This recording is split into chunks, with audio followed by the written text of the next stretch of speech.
Hoje é domingo, e domingo de ressurreição.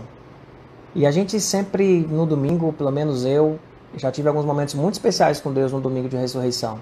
Celebrando a ressurreição, lembrando da ressurreição. E hoje eu fui...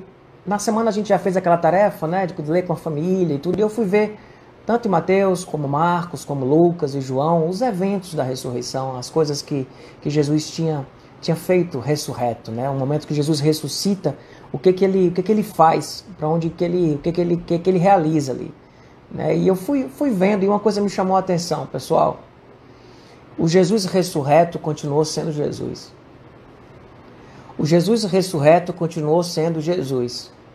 Aquele Jesus que ressuscitou, ele não saiu dali, sabe, de uma forma exalando um cheiro diferente, com comportamentos diferentes. Ele não saiu da morte diferente do que o que ele já era antes de morrer. Então isso me chamou a atenção hoje. Um Jesus que às vezes a gente tem a ideia de que viveu um momento espiritual muito forte com Deus, né, leva você a um comportamento diferente. As pessoas ficam até com um ar mais espiritual. E Jesus ressurreto, ele era aquele Jesus que ainda exalava uma humanidade de uma forma muito bonita, muito igual à humanidade que ele vinha exalando. Isso me faz pensar que nessa humanidade de Jesus existe muito de divindade nela. E quando eu fui observar os textos, eu percebi Jesus, por exemplo, no episódio com Tomé. No episódio com Tomé, Jesus está ali agindo como ele agia antes, né? Diz, quer ver? Toca aqui, faz isso, levando as pessoas a uma experiência de contato, de reflexão, né? Jesus na pesca, lá em João, a gente tem um episódio onde Jesus ele aparece para os discípulos. E sabe qual é a primeira coisa que Jesus fala para os discípulos? Vocês têm alguma coisa aí para comer? Vocês percebem como Jesus ressuscitou Jesus de Nazaré, exalando Jesus de Nazaré de forma muito forte, de forma muito intensa?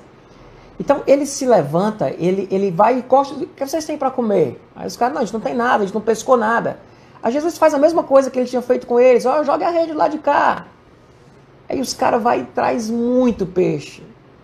E aí Pedro reconhece Jesus, salta do barco, vai nadando até Jesus para ter um encontro com ele. A gente tem Jesus caminhando com pessoas e conversando. Isso tinha muito a ver com Jesus.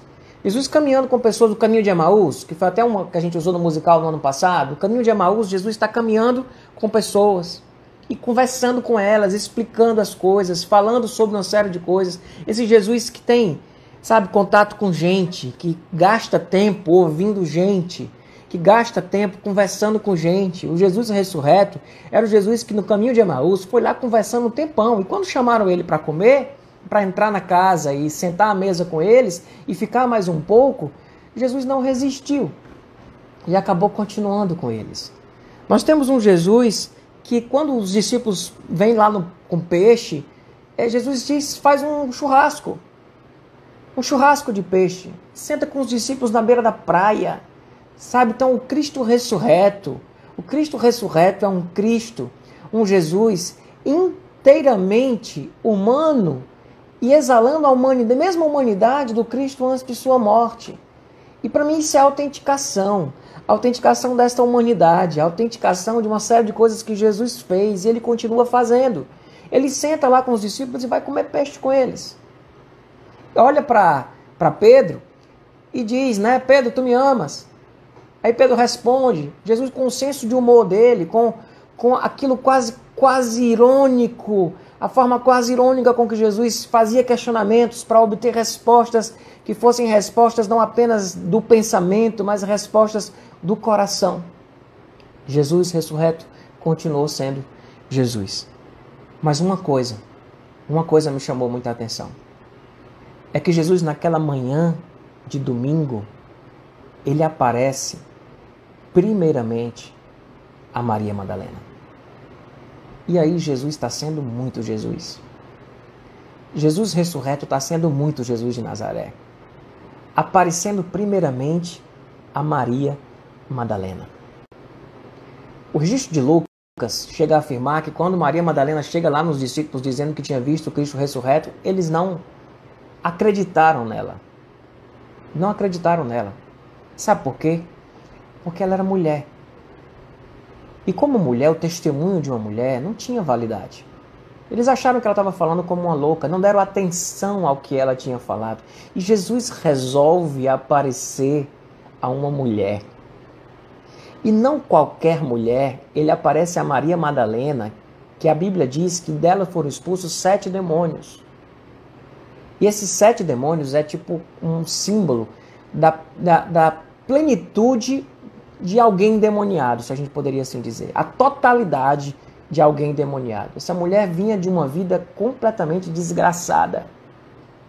E Jesus aparece justamente a mulher que, por ser mulher, o testemunho dela não era verdadeiro, e aparece a uma mulher desgraçada, que tinha uma história de desgraça, mas que no encontro com ele, com Cristo, com Jesus de Nazaré, teve sua vida restaurada, refeita.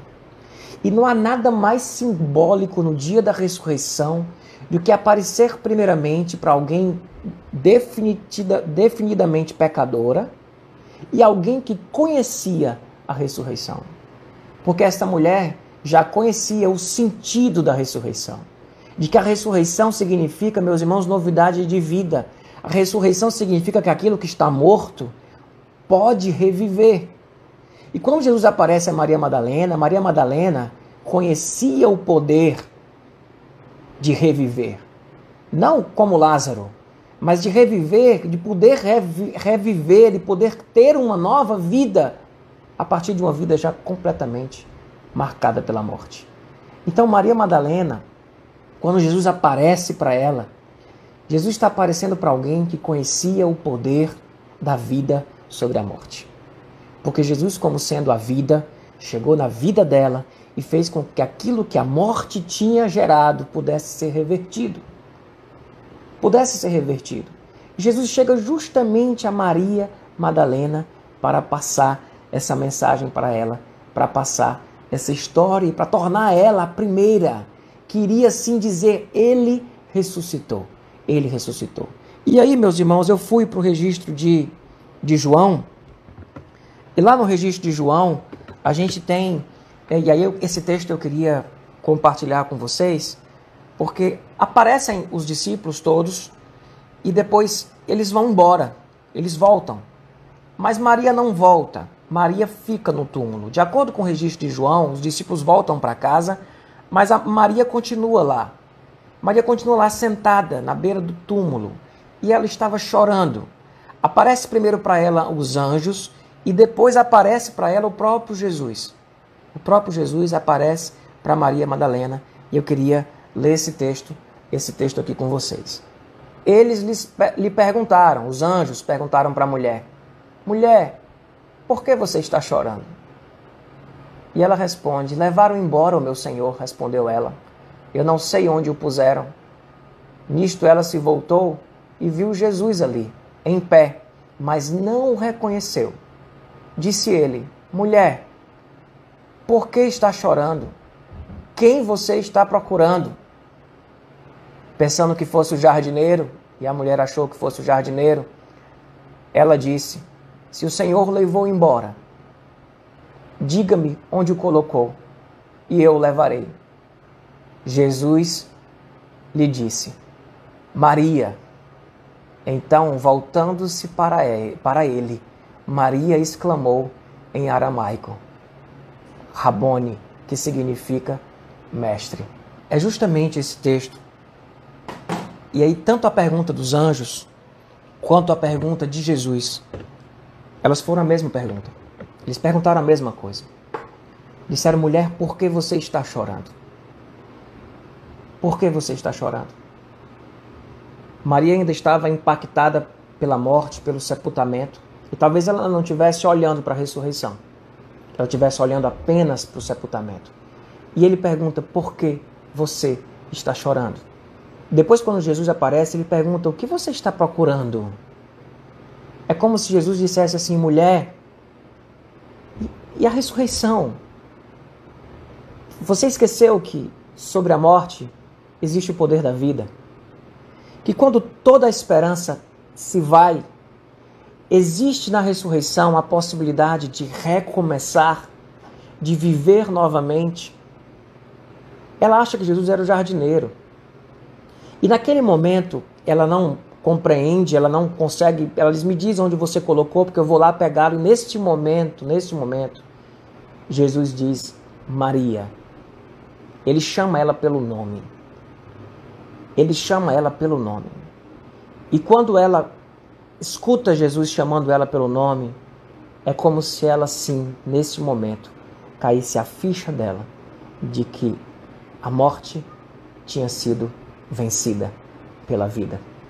Caiu a ficha de que a vida, ela vence a morte. E de que todas as realidades de morte em nossa vida, em nossa singularidade, como no lugar onde nós vivemos, o poder de Jesus sobre a morte é capaz de restaurar todas essas realidades de morte em realidades de vida. Quando ela diz Maria, quando ele diz Maria, ela diz mestre. Essa fala, mestre, e para mim é muito simbólico, porque Tomé toma consciência quando ele vence a racionalidade dele. Aqueles discípulos no caminho de Emaús tomam consciência quando o pão é partido. Mas Maria toma consciência quando ela é chamada pelo nome. E a Bíblia já diz em Isaías que Deus nos conhece e nos chama pelo nome. Imagine nesse momento, em uma realidade onde nós estamos, sim, no Brasil, sendo deparado diante de uma realidade de morte, onde nós estamos, às vezes, dentro dos nossos cenários, em cenários de destruição, em cenários de falta, em cenários complicados que nós estamos vivendo. E nesses cenários, existe a ressurreição. Não importa, meu irmão, o que foi destruído na tua história, o que foi destruído na tua vida. Existe um poder em Jesus de gerar vida em situações e em cenários de morte. A ressurreição é isso. A ressurreição, sim, é a promessa de ressurreição futura, mas a ressurreição é a realidade da vida vencendo a morte. A vida superando a morte. A vida chegando e sendo derramada sobre uma realidade de morte. Isso foi feito na vida de Maria.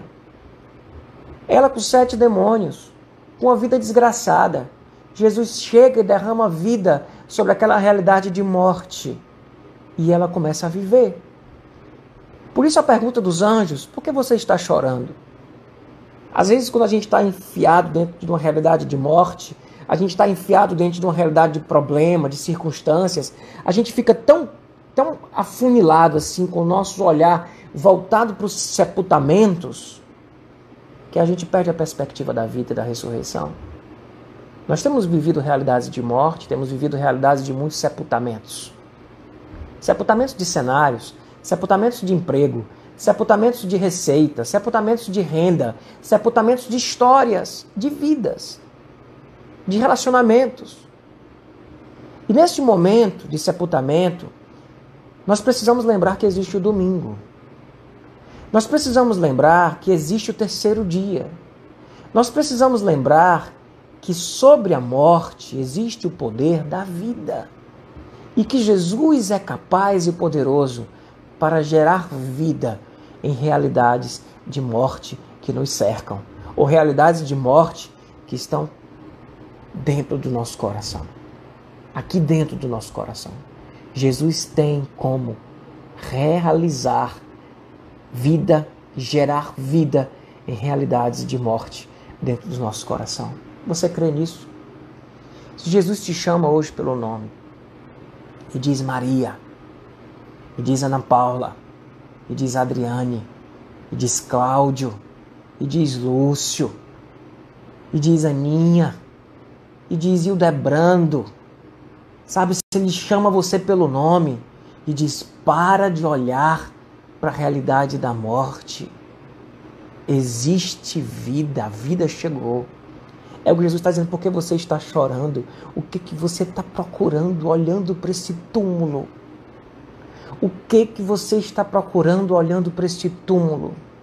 E nós somos especialistas em focarmos o nosso olhar e a atenção do nosso coração simplesmente nas realidades de morte. O que você está procurando? Jesus olha e diz, Maria, eu ressuscitei. Eu ressuscitei. No Evangelho de João não, mas nos outros evangelhos, quando os anjos chegam e perguntam o que ela está procurando, ela diz: o que você procura não está aí. Ele ressuscitou. Ele ressuscitou. E a ressurreição de Cristo significa esperança em nós para transformarmos esse Deus ressurreto, esse Cristo ressurreto, possa transformar as realidades de morte em nossa vida numa realidade de vida. Porque a vida venceu a morte. Você consegue ouvir Jesus chamando você pelo nome? Você consegue ouvir Jesus chamando você pelo nome, dizendo o seu nome, chamando você a atenção de que Ele está vivo? Quando Ele olha e diz Maria, Ele diz: Maria, eu estou vivo. Maria, eu estou vivo. Você esqueceu que a vida vence a morte? Você é testemunho disso, Maria. A vida, que sou eu na sua vida, venceu a morte. Por que você está chorando? O que você está procurando? Existe uma vida que vence a morte. Isso é Páscoa. É perdão, é ressurreição, é vida sobre a morte. Você crê nisso? Você crê que nesse cenário que você está envolvido, um cenário talvez de sepultamento, existe a realidade da ressurreição? Existe a vida que pode ser derramada sobre esse cenário? Você crê que no dia que você morrer, você estará com o Senhor na glória? De que a vida será essa vida quando acabar, é o que Jesus disse: eu sou a ressurreição e a vida. Quem crê em mim, ainda que morra, viverá. E ele pergunta: você crê nisso? Você crê que as realidades de morte, elas podem ser mudadas? Eu convido você nesse momento, meu irmão e minha irmã, a clamar. Eu convido você a clamar. Vou passar logo aqui o meu microfone aqui para a Aninha. Vou ficar com esse aqui por enquanto. Eu convido você a clamar, dizendo que você acredita que Cristo está conosco, que nós não estamos sozinhos. E quando Ele chega e diz: Maria, Ele diz: Mestre, o Senhor está vivo. Você imagina Jesus aparecendo e dessa situação de quarentena, de Covid, Jesus olhar para a gente e dizer: meu povo, eu estou vivo. A vida vence a morte. E não importa o que será destruído, existe a possibilidade de reconstruir. Não importa o que será morto, existe a possibilidade de reviver. E é por isso que eu convido você a clamar, crendo que você não vai naufragar, não vai. Só porque, e não é um só, Cristo está vivo, Cristo está conosco. Vamos cantar? Vamos orar essa música? Vamos orar juntos nessa música, aqui com o Lúcio, com a Aninha, participando aqui com a gente.